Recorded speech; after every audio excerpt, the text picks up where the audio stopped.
People need ordering principles. 12 rules. Hello, welcome to 12 Rules for What? Quarantined edition. We've been struggling so hard for the last month to bring you an episode. We're sorry for the wait. My name is Sam. I'm Alex. And we're going to be talking today about, what else? The coronavirus and its implications for the far right, how the far right's been responding, how fascists have been responding, and how beyond them, what we're calling the black-pilled, the kind of community of nihilists and people who want nothing but societal collapse, how they are responding as well. So, how have you been, Alex? Yeah, it's been fine. Isolation's been a fairly boring affair. I've been going a bit, driving myself up the wall. And yeah, like you said, this episode's a bit, if it sounds like we're recording in a tin can, it's because we can't be in the same room together and we're recording off our laptops. So we're real DIY this week.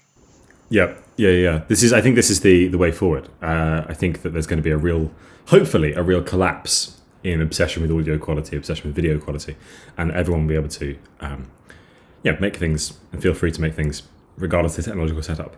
So the other reason why we've not been getting out episodes to you is slightly more positive than just technical hitches. We've also been writing furiously. First book is for Dog Section Press. It's a book called Post-Internet Fascism or Post-Internet Far Right, depending on what we settle on. And the second book, which has never felt more relevant, I don't think, and feels like it's going to be the basis for a lot of the discussion today is on eco-fascism or eco-reactionary politics. So politics that responds to the crisis of climate change or that responds to climate change-like crises, which I'm going to argue that coronavirus very much is, even if it hasn't been presented like that in the news by and large. How the far right is responding to that and what we can do about that. That's the kind of topic of the book. It's also the topic, obviously, of this podcast, but particularly about coronavirus. So if you're coming back from the future and you've already read the book, this is the introduction to that book. So, feel free to skip it. So what are the kind of the general coordinates of the far right's response? I like how you're assuming we've even got a future. Yeah, that's very naive of me. I think academic publishing will continue at least another year. That's my... That's the best case scenario at this point. Yeah, fingers crossed anyway. We need to get those post-apocalyptic royalties. I'm looking forward to getting like 6 pence per book and then like hyperinflation taking that down to like effectively a millionth of a pence. Go on. Well, we spoke before in like earlier episodes about like kind of politics being defined, and especially politics on like kind of far right politics in general being defined by like big keystone events, which people like kind of refer back to and hitch their political identity to in many ways. And for a long time we've said that, and even people like Dave Renton have made this point, that World War II was kind of like the overarching event of the political world, the British political world. And anti-fascists could use that very successfully to cast all their kind of opponents as Nazis and refer back to kind of World War II and anti-fascism in that sense, in order to kind of fight back against the opposition. And this was effective in a number of ways. One, because a lot of the far right they were dealing with were like Nazis who did believe in National Socialism as expressed by Hitler, and there was photos of them dressed in kind of very fascist uniforms, and you could use that kind of natural repulsion of the British public in order to make your point very effectively. And as time has gone on, the kind of World War II has faded and has lost a lot of its potency. We've had new events come in that has kind of given people political identities, namely, things like Thatcherism, 9/11, and most recently, of course, Brexit, which we said in maybe our latest or one of our last few episodes that Brexit was like kind of the defining political kind of event that would shape politics. And It would have been if the pandemic hadn't come along, and now we are living in a post-coronavirus world, and a lot of our politics in next 10 years, 15 years will refer back to what we're living in now, and use as its those politics that are coming up, that are being forged now, in order to create new political identities and new kind of political arguments and movements. So we are in very much in a state of flux at the moment, and the kind of cannier operators on the far right recognise that as much as we should recognise that as like kind of leftists. Yeah, I think that's absolutely true. I think that the only thing that might undermine that is not that the coronavirus is not a major event, but that there might be, in a few years down the road, just like there was for Brexit, something even bigger, right? There might be something even more spectacular. And that's what I think we're kind of moving into as we move into a period of sustained climate change disaster, climate systems breakdown, which is going to basically define the next 100 years in increasingly complex and chaotic ways. I think that's that kind of wave motion where things are kind of accelerating. And as they accelerate, they not only become faster waves, but also more turbulent waves. And politics actually becomes more and more kind of chaotic and sporadic. So I think in those conditions of increasing turbulence politically and increasing complexity and overlappingness of these events that are kind of era defining, I think what's going to happen is probably something like increasingly complex far right response, which tries to harness that kind of chaos rather than necessarily having a distinct program that pushes itself forwards. So I think that's a real kind of worry, and that's definitely something that we're going to be seeing on the black-pilled side, what we call the black-pilled side. I should just maybe explain that term. So obviously, I'm pretty sure most listeners know about the red pill and the blue pill. The red pill is how you kind of see underneath the surface of reality. For the far right, what this means is that it means that they see the kind of the truth of racial identity or some other kind of red pill, often about anti-Semitism, often about something like that. So that's a red pill. It's mainly feminism, but I mean that's where it originated. Is taking the red pill was seeing that men were actually oppressed. Yeah, so that's where it begins. But I think now the term is mostly used about, as far as I've been seeing, mostly used about racial identity and anti-Semitic conspiracy theories. So that's the red pill. The blue pill is you go back to normality, you become a normie, whatever. The black pill is this like next stage where you have lost all hope. So there's a phrase, there is no political solution, which is used by terrorists on the far right, such as the Christchurch shooter and other people like them, to promote a kind of a worldview in which nothing can really be changed by substantial political action. The only thing that's left is acts of sporadic mass violence. So I think as we move into this kind of turbulent period of climate change, we're very, very likely to see increasingly much what I'm going to call climate nihilist terrorism. People who believe there's nothing to do but to kill people. And that's what we're seeing at the very end of the far-right coronavirus response. There's a glee about the onslaught of coronavirus. There's a real thrill in watching people die, in watching systems collapse, in watching the health service collapse in Italy, and also in Wuhan and elsewhere. There's a real sense that something finally monstrous is happening, and I think it's really interesting to see where those two things are positioned in relation to their general worldview. So we've talked in our book about this move on the far right from, as you say, explicit Nazis in the Second World War through, say, for example, the Turner Diaries, where you have the system and the anti-system, and then you get, as it goes on, that's in the 70s, late 70s, and then as we go through into the 80s, 90s, ultimately 2000s, the analysis in some way weakens, so that what the far right sees itself as opposing is not necessarily, capitalism and particular corporations and so on, or what they would call in the National Socialist period, world Jewry, like not necessarily even something as coherent as that, but just like the system in general. And therefore, the coronavirus itself, can come to seem like an ally in opposing the global system. And I've seen a lot of thoughts like this. And interestingly, so also their opposite, interestingly, which is not that the virus is an attack on capitalist modernity, that is allied to Nazis, but is actually also simultaneously perhaps a bioweapon developed by China, Israel, what have you. And where are you seeing this kind of black pill politics taking place? You've seen a lot of these arguments being made. I mean, obviously they're not being expressed on like your average Facebook profile or your YouTube channel. Yeah, so these are mostly happening on 8chan, sometimes 9chan, Discord servers, Telegram groups, the kind of the various scattered dark internet. I mean, not dark internet in the sense of deep web, but dark internet in the sense of difficult to find, elusive little islands that you have to kind of know about before you can find them. These kind of places on the internet.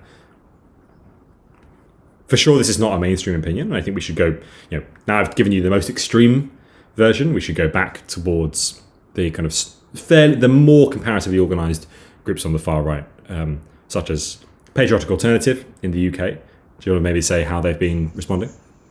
I mean, I guess just quickly, I mean, on that point about it is important to study the extremes of, like, I guess, any political kind of tendency, because it's not as if the extreme is separate from or like kind of insulated from the mainstream of the fascism of the far right, and in fact it is very much incorporated within it, and each is dependent on the other.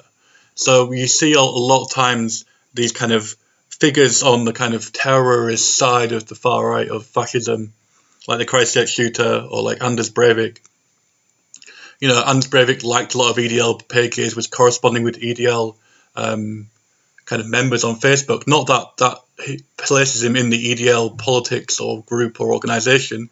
It's just that he was interacting with a lot of those people and was involved in that politics. Same with the Christchurch shooter, who was corresponded directly with Martin Sellner of Generation Identity, toured around Austria, gave them money, and before he committed his act of mass violence. And so these things are a part of each other rather than kind of separate, I would say. Absolutely. I think that's totally true. I think that what Crisis does to the far right, though, is often pull it apart in interesting ways. So I think in the fascist response or the far right response, so that's two different groups of organised people on the far right. On the fascist response and the far right response, we're seeing a bifurcation. Where on the one hand, there's kind of authoritarian response, which is classically far right, where you get people demanding we should shut the borders. And then at the more extreme end of that, you get people who say we should shut the borders and everyone who isn't white should be deported. So those are kind of two variants of the same thing. But they're things that are calling for state action, and they're calling for state action in a fairly straightforward and kind of normal way. I mean, it's extreme. The consequence of that would be extreme violence, but it's not. It's not the other side, which is the conspiratorial side that believes that the virus was either put about by the Chinese or put about by 5G or put about by a conspiracy of Jews or put about by the US government itself or maybe by the CIA or so on and so on. Or alternatively, who believes that there is no virus and that the entire thing is a kind of a hoax in order to get people to stay at home, impose authoritarianism. And so I think although there is a kind of what you could call like a continuity or contiguity, where things you can very easily move from one section of the far right to the other section of the far right, as exactly you saw in that Christchurch shooter and Generation Identity, their kind of correspondence. Although there is that kind of contiguity, are also these moments of friction and tension. And I think the coronavirus is a really interesting one of those, given that the conspiratorial dimension and the authoritarian dimension of the far right seem actually quite like directly opposed in how to respond to this matter, or even whether or not there is something to respond to at all. We need to look at. We also need to look at coronavirus, the coronavirus crisis as a crisis in itself, and think about how crises are used in politics, not to further a political agenda, push a certain tendency, create broad shifts in kind of public perceptions and public beliefs in a very short space of time. And obviously, using crisis in politics is nothing new. I guess, the big defining crisis of our lives, if you're of a certain age, is 9/11 and the kind of uses that 9/11 were put to by the political right in America and by the political right in America and New Labour in the UK to further kind of like a surveillance agenda and to push these like huge wars in the Middle East and big that killed a lot of people. And it could be argued that these things were going to happen eventually anyway, but the kind of shattering of kind of people's kind of self belief and thought patterns about how the world works, it creates openings in which and confusion in which big kind of overarching changes can be pushed and pushed for a very long time and kind of entrenched into our kind of politics. So we are still, almost 20 years on from 9/11, we are left with kind of the surveillance state that it kind of generated, ongoing death and instability in the Middle East and ongoing intervention in the Middle East 20 years later. And so these things stay with us for a long time as kind of the big shifts happen. Coronavirus it will be another version of this and another kind of entrenching of certain authoritarian impulses and certain kind of politics, and it's up to us to try and change and kind of shape and have an influence on what those kind of ongoing kind of outcomes from the crisis will be. For example, like crises are not just used by the far right, although they often play on them, play on people's fears, push kind of reactionary politics in response to big anxiety-inducing events. The left is also can also use crises to their advantage and push their kind of politics because everything becomes unstable and unsteady at times. And so we are in a moment of real flux right now. And although it is not at the moment safe enough to, be doing any kind of mass politics in any way, we need to be staying away from each other. When it becomes kind of feasible to do so, we need to we can do it online anyway, but like we need to start kind of organising. I really agree with all of this, and I think this is really, really crucial to think about this because the next 50 years, 100 years, whatever, have a long climate systems breakdown. It's going to go on for 400 years, 1,000 years, whatever. Yeah, that's going to be defined almost exclusively by a series of unpredictable crises, and they're not going to be the crisis that you think they're going to be. And I think that's what's really important about the coronavirus experience, not necessarily the crisis itself, not necessarily the virus itself, but the experience of it. Is that if you asked anyone, what will climate change feel like? Or what will a climate-related disaster feel like? Then they almost certainly wouldn't say that, I had to stay in my house for 3 months. Right? That would not be on anyone's radar, I don't think, about 2 months ago. No one would have thought that. And yet, here we are, experiencing a climate-related crisis in a really unpredictable way. And why are we saying that coronavirus is climate-related or environment-related? Well, because it started in the environment. It is triggered by human activity or human intervention into the natural world, and it is exacerbated and spread by human activity and a certain class of society travelling by planes, international commerce, things like this, which has kind of intensified the crisis in the very centres of kind of capital. New York, London, America, the UK, Europe. These kind of the virus was not spread by the poor necessarily. At least initially, it was spread by kind of people traveling business class or traveling on international flights. And so we need to look at the coronavirus as an environmental catastrophe, which it is. First, before we see it as a health crisis, which it also is, and the kind of societal kind of crisis, which it also is, it is the kind of environmental catastrophe come 15, 20 years early, and in a very much kind of shorter, faster pace of time. And the other idea we have about crisis is that they're these big kind of disastrous events, so like 9/11.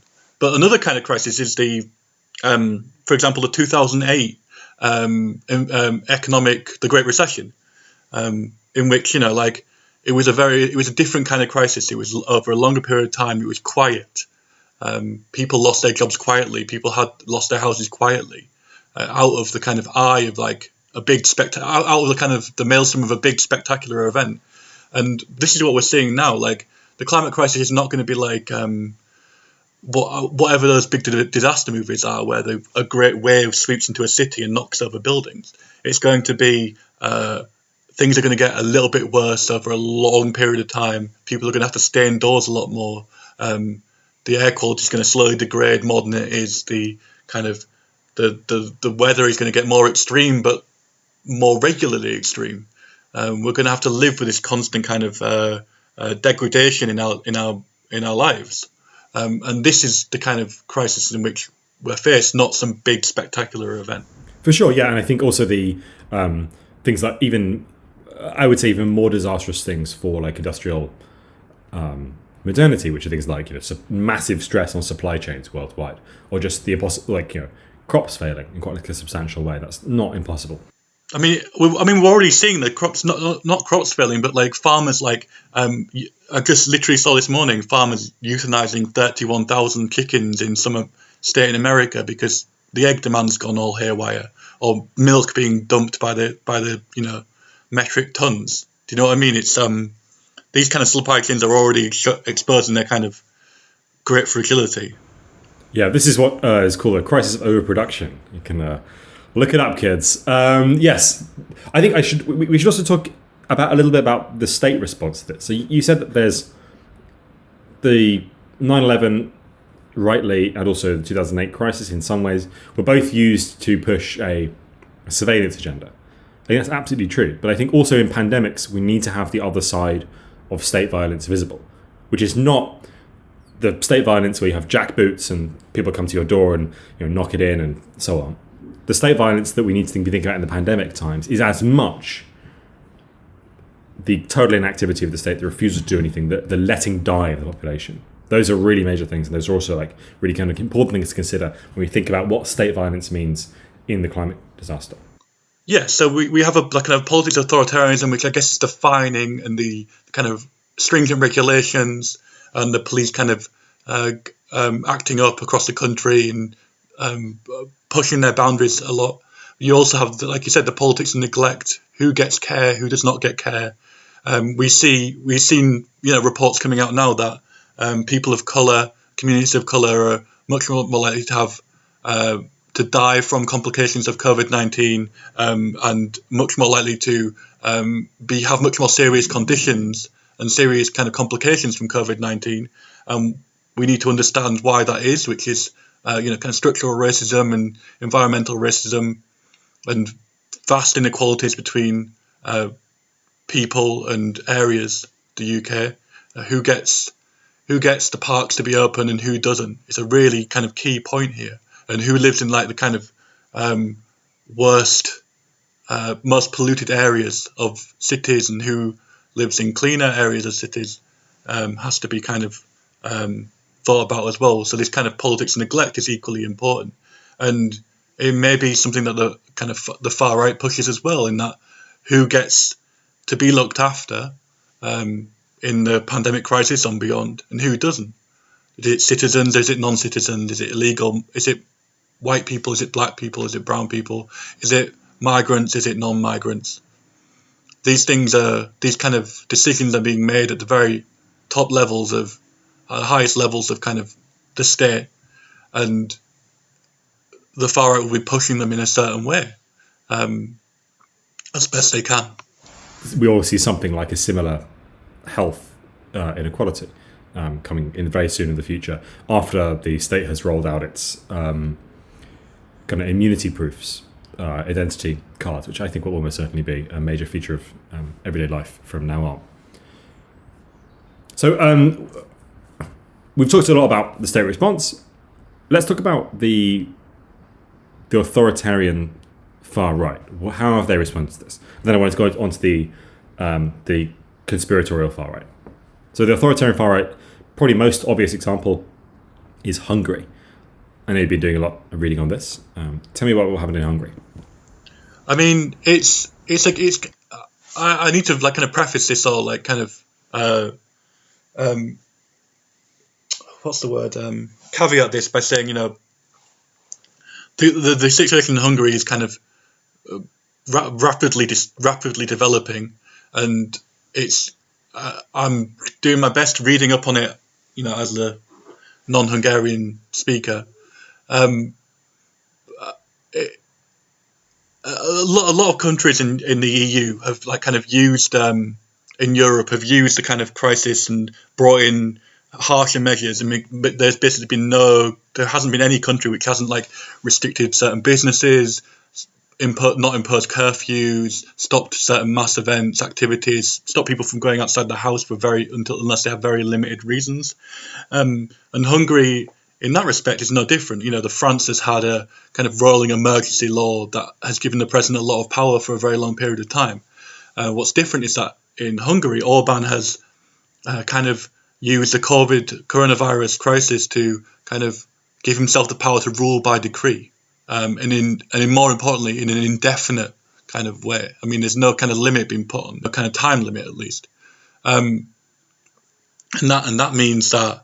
And that's particularly concerning because usually when these kind of more sweeping kind of authoritarian kind of mechanisms are brought in, there is some kind of very kind of time delineated aspect to them, in order to kind of keep the kind of legitimacy of a parliamentary kind of democracy. But in Hungary, we don't have this, and it's being used in kind of a much wider range of areas to get things done in favour of the far right, Orban's far right party, than just coronavirus. And Hungary hasn't had a particularly strong response to coronavirus. They've had more deaths than other countries, and Orban has used these new powers to push through laws against trans people, banning being able to take on whatever gender you want for your kind of official documents, kind of reducing gender down to biological sex. It's something that has been the ruling party has been trying to do for a long time, but has been faced legal challenges, and now ruling by decree is being put through. It remains to be seen what comes from this, but it's incredibly worrying that these kind of politics are pushed. And reading some accounts from trans activists in Hungary, there's one person made the point that when there can't be any street protest or any kind of public gathering on the street, for reasons of coronavirus, you can push through these measures that would have drawn a response in order to get them done without the usual pushback you would get. And the same thing you see in Poland, pushing anti-abortion laws as well. The Polish government sometimes tries to do this, and they get huge kind of backlash, and now it's going ahead again, or being pushed again, while people can't be out on the streets demonstrating, can't be doing the usual kind of political activity that you would do to kind of fight back against these things. The other thing in Hungary is the kind of reform of the education system, which was on the books for a little while, but now is being brought forward again, pushed through for next academic year, and a bunch of kind of Hungarian authors have been taken off, being replaced with kind of anti-Semitic writers or writers who were apologists for Nazism. These kinds of quite obvious kind of degradations of kind of an education system, which has very little to do with kind of the ongoing health catastrophe. Yeah, for sure. I mean, the stunning thing here is just how unrelated this is, right, to coronavirus. It feels it's only related if you have a very, very general view of biopolitics, that the state would be interested in controlling the bodies or managing the bodies or organizing the bodies of the population. Yeah, it's extremely odd. That's probably the furthest that anyone has gone in the authoritarian dimension. The thing that really worries me about this stuff is not necessarily the authoritarianism, but the astonishing disaster that is going to result from parties on the right, so not necessarily the far right, but on the right, being completely laissez-faire about it.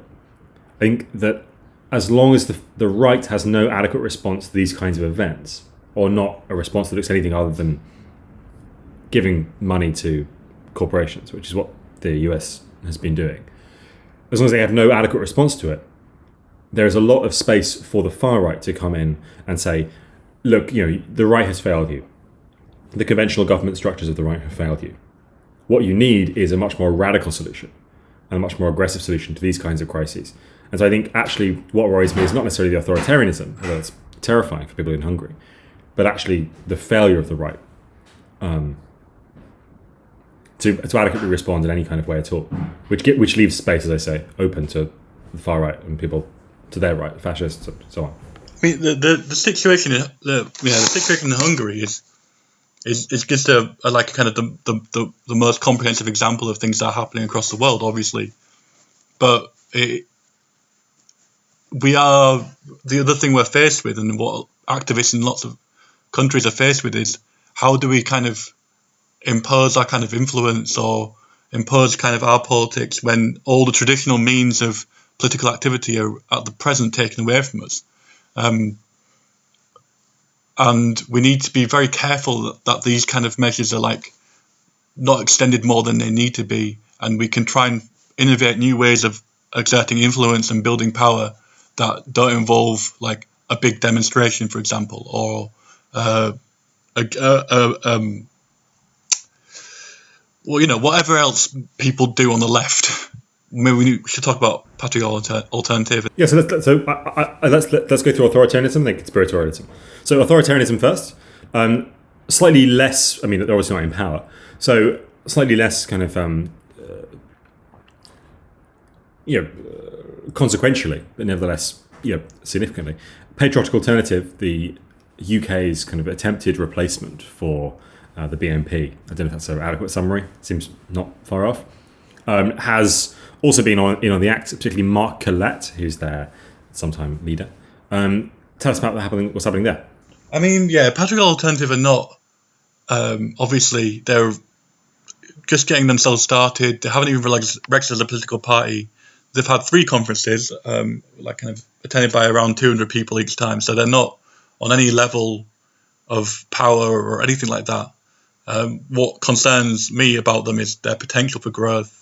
Their kind of benchmark that the BNP had set in the 2000s, and what they're kind of modelling themselves on that kind of politics and that kind of political activity and strategy is concerning, and we need to we'll probably do an episode about them quite soon, but they need to be watched, and we need to look at what their politics are to do with coronavirus and COVID-19. And in many ways, it's the same kind of cynical politics, same kind of grifter politics you see from people like Tommy Robinson, in which any kind of crisis, any kind of event, any kind of big kind of conversation starter in the UK is used to push a narrow kind of set of politics, which in the case of Patriotic Alternative is what they refer to as demographic change, not democratic change. They're not interested in democratic change. Demographic change, which is basically referred to as kind of white British people becoming quote unquote minority in their own country. This is the politics of the BNP, and it in some ways it's kind of very successful in that the BNP got 1 million votes, they got 2 MEPs, they controlled or opposition on a number of councils, 40,000 members.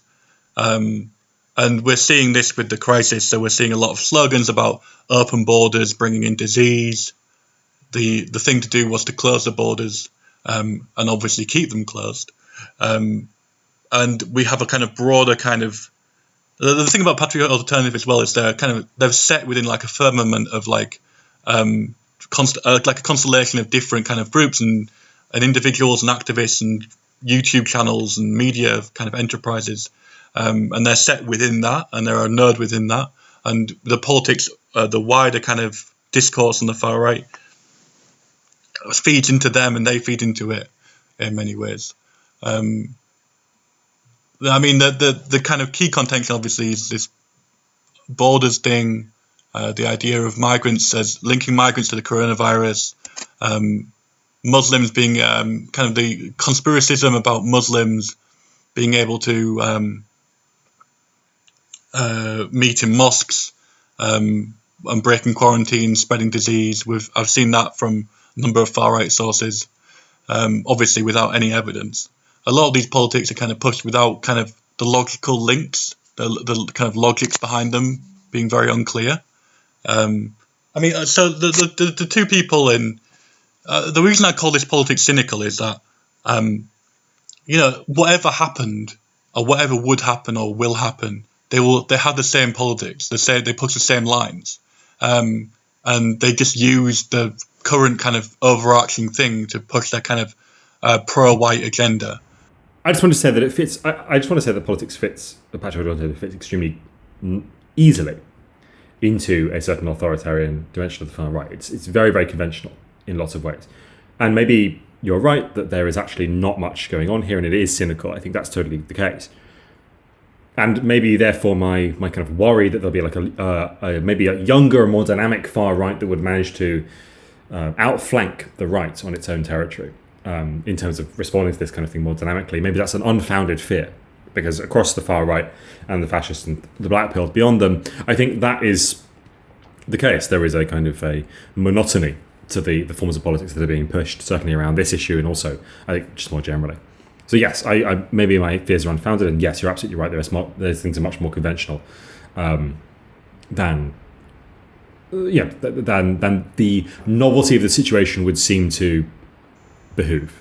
I mean, we're not seeing much innovation, is what I think my point I'm making, and if we're looking at the kind of general kind of political tendencies that are coming out of coronavirus, their kind of point about demographic change, white people being a minority in their own land, that kind of narrative seems incredibly kind of obscure for the time.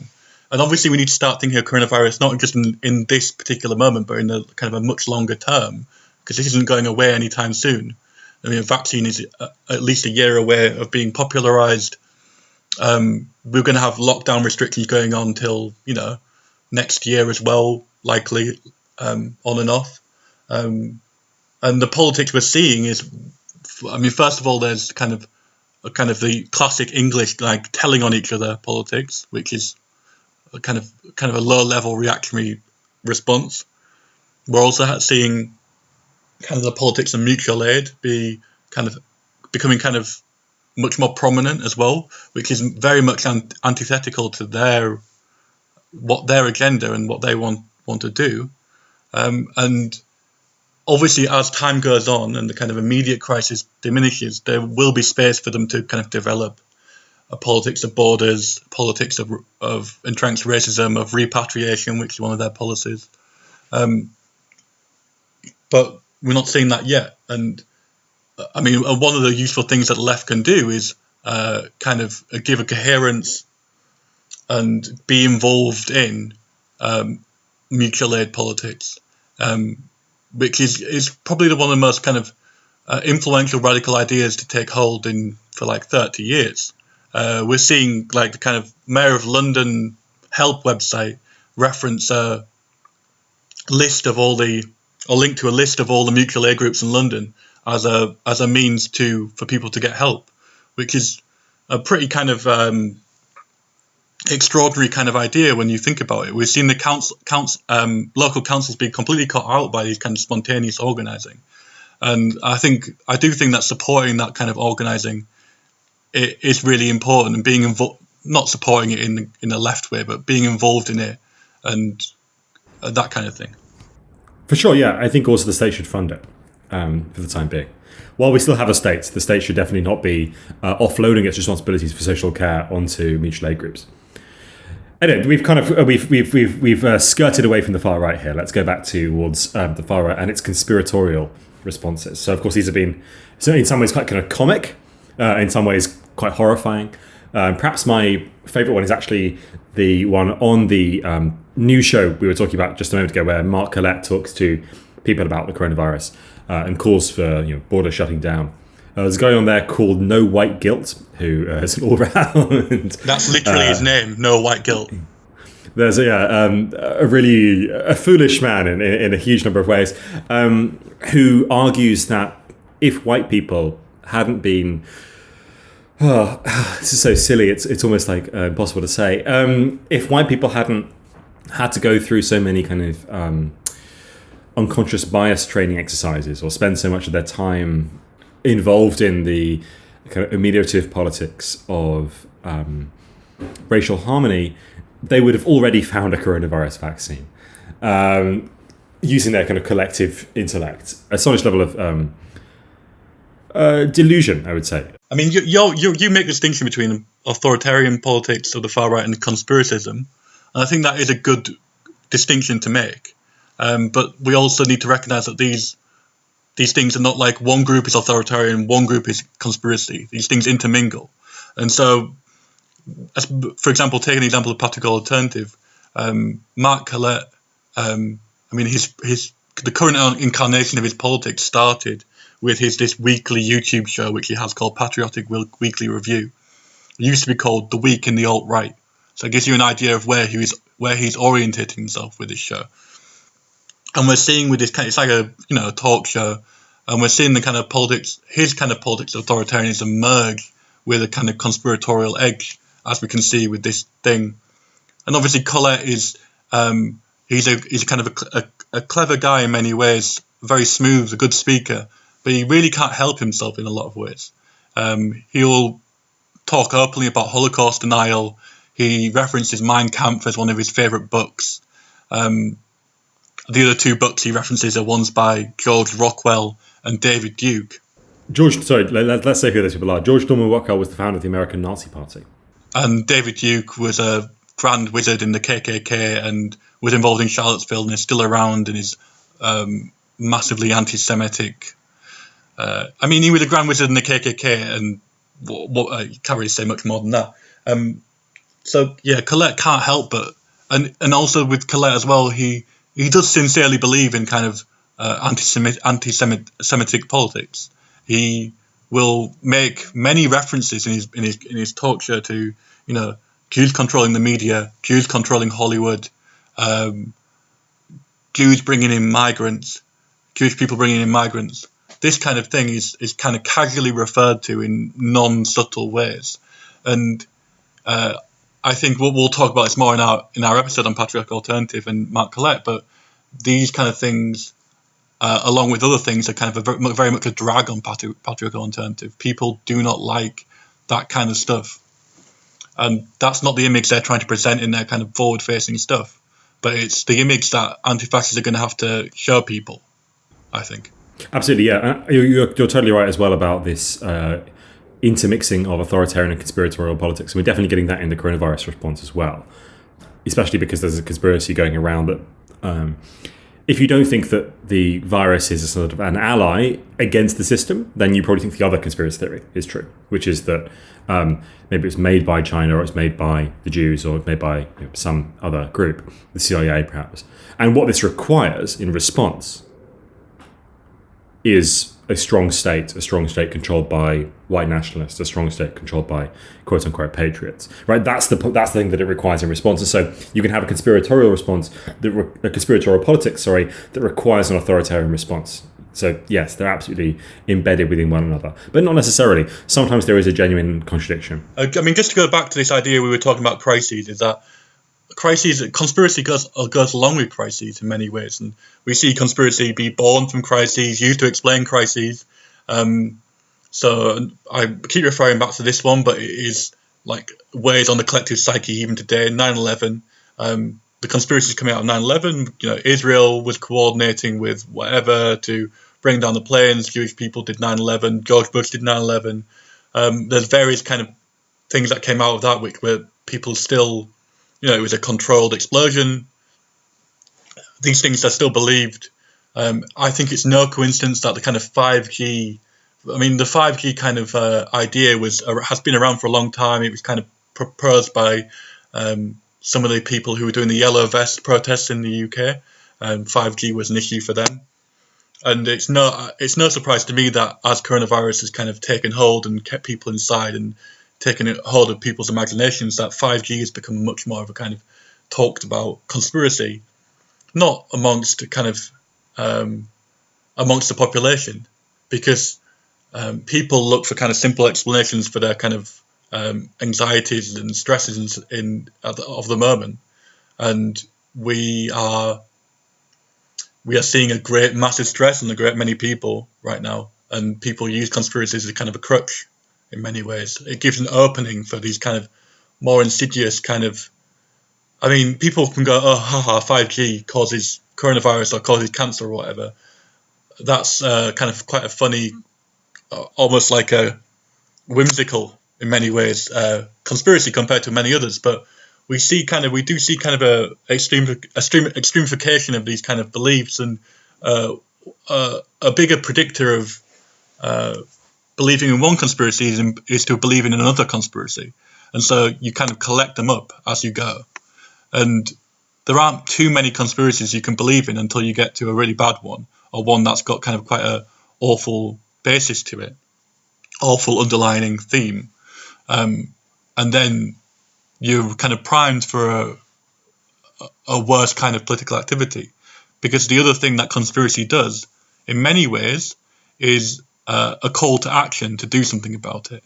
And that might just be going down to Speaker's Corner and ranting and raving. It might just be posting on Facebook or posting on Twitter, or it might be getting involved in some dodgy political project.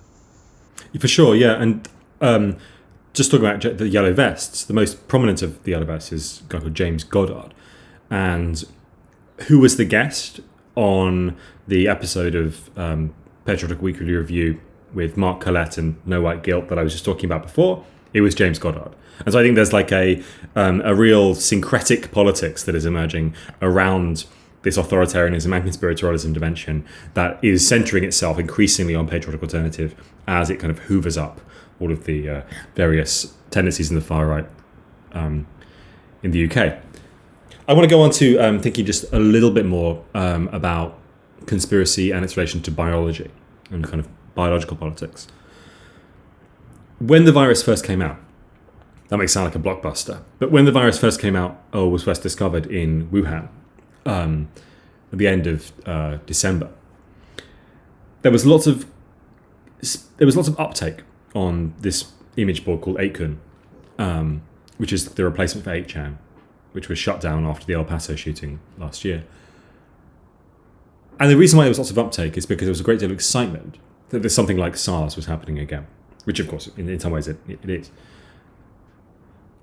But the fixation was not on the disease itself, but on the fact that they were absolutely certain at the time the disease would only affect Chinese people for the reason that it's taken up by what's called the ACE2 receptor on the edge of cells, and the proteins that are constructed by the DNA of Chinese people are more rich or contain more ACE2 receptors.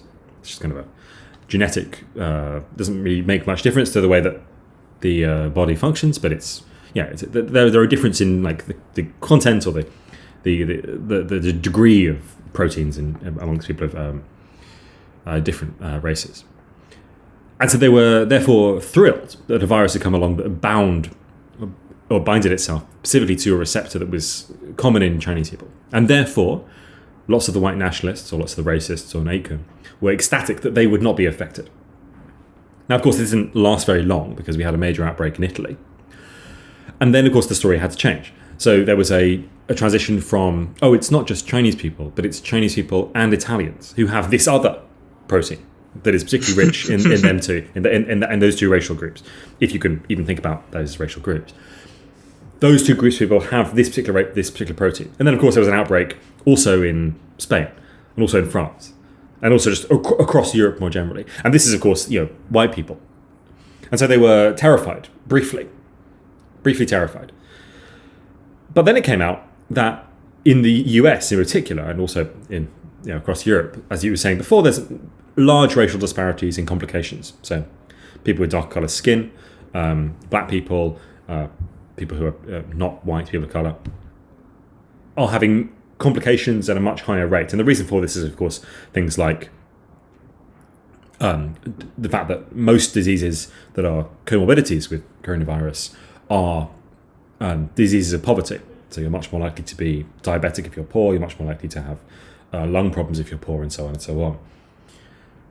And these populations are kept poor by capitalism, by the state.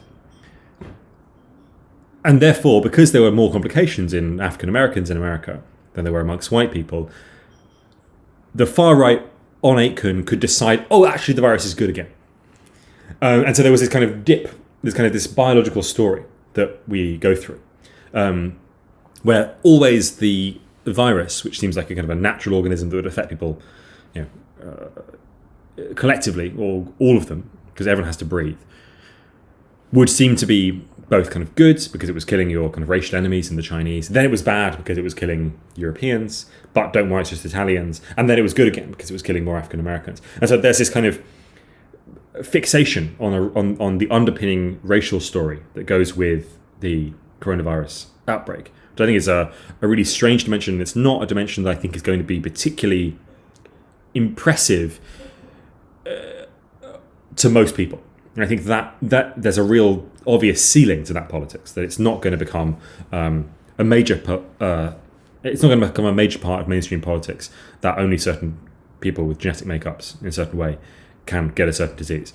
But I think it's an interesting dimension to think about. Yeah, and it kind of exposes a kind of well, it was always the case, but like kind of a negotiation on kind of in fascism and in white supremacy about who is white and who isn't. I guess in more in general in like kind of state kind of conceptions of race and state racism, who is white and who is highly contested, and it does just take a crisis to have people haggling over whether Italians are white or not all over again.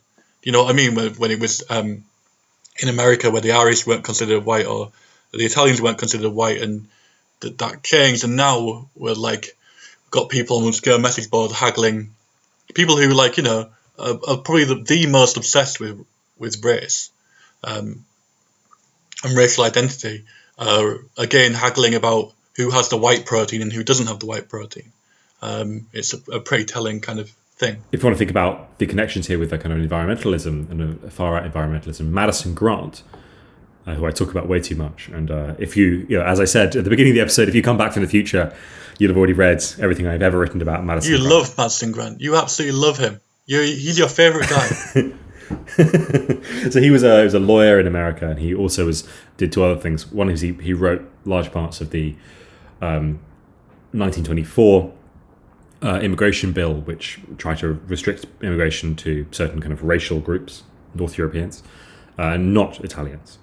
And the other one was he founded the national parks in America. So he was kind of a racist environmentalism, or he was he didn't found the national parks. It's a massive overstatement. He was involved in the foundation of the national parks. He was involved in the various kinds of communities around that, along with Theodore Roosevelt and so on.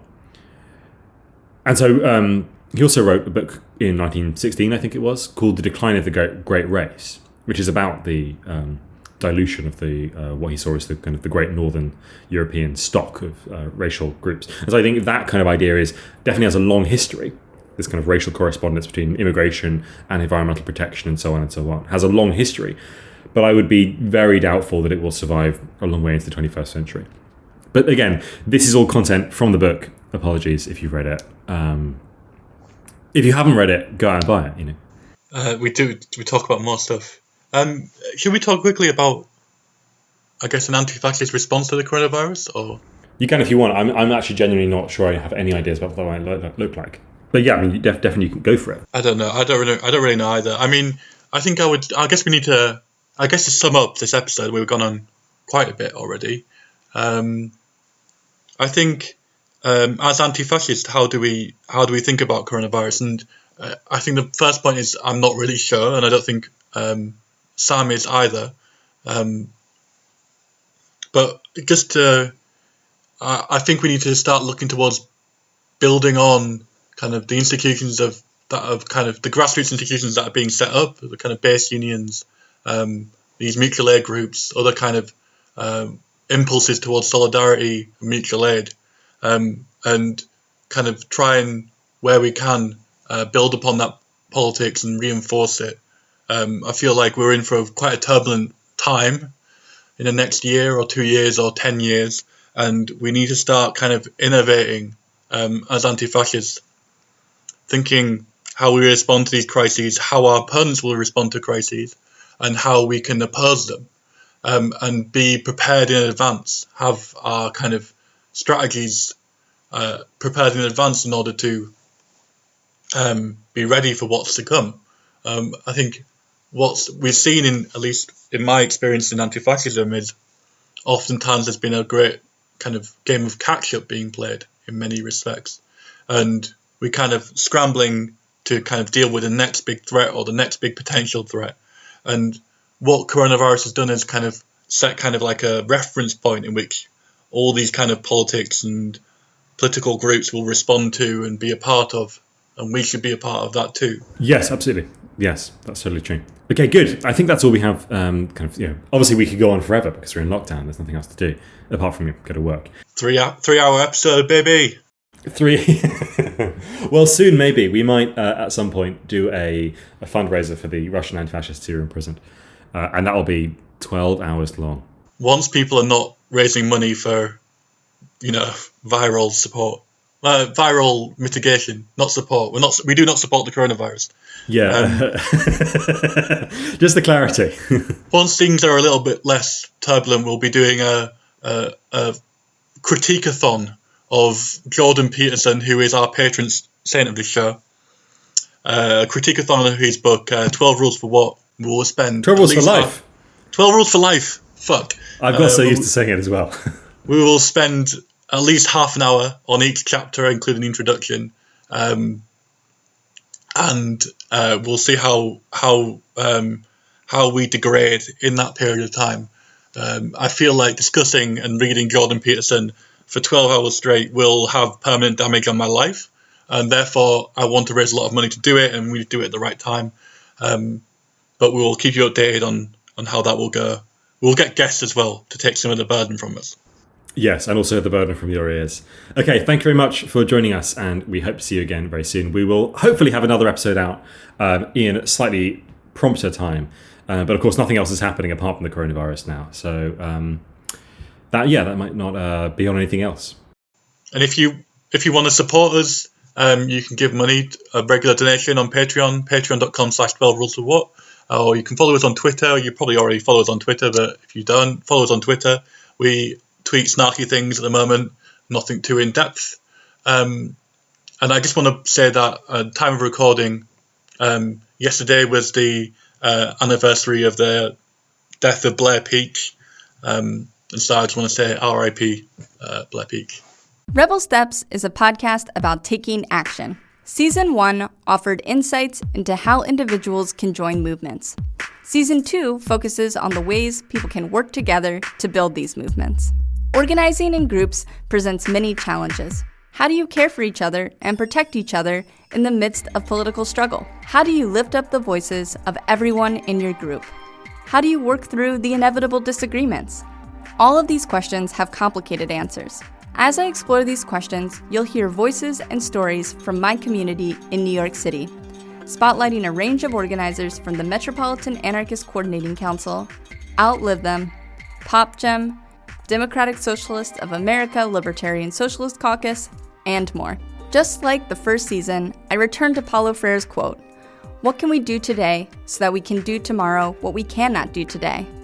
But this time with the realization that building our capacity will necessarily happen alongside others. Find Rebel Steps on Spotify, iTunes, or wherever you get your podcasts, and check us out on Twitter or Patreon. 12 rules.